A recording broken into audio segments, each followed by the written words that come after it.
Në konferencën e sotme për shtyp para Komisionit Shtetëror për Parandalimin e Korrupsionit, zëdhënësja dhe antare e Bordit Ekzekutiv të LSDM-s, Bogdanka Kuzeska, kërkoi që institucionet të hetojnë pretendimet për lidhjen e sekretarit të përgjithshëm të qeverisë, Igor Janushev, me një kompani të regjistruar në Bullgari.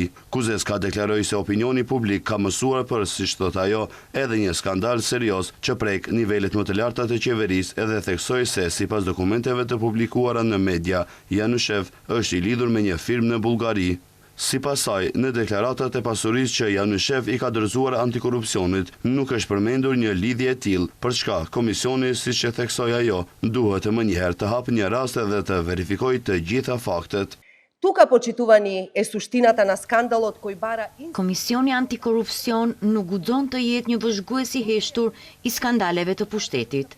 Ai duhet pavones të kërkojë të gjitha dokumentet dhe ta informojë publikun për gjetjet. Ajo pyeti nëse Janushev i ka deklaruar të gjitha të dhënat që sipas ligjit ishte i detyruar t'i paraqiste dhe theksoi se nëse vërtetos se ka fshirë pjesëmarrje pronësore ose interes biznesi, ai duhet të mbajë përgjegjësi ligjore.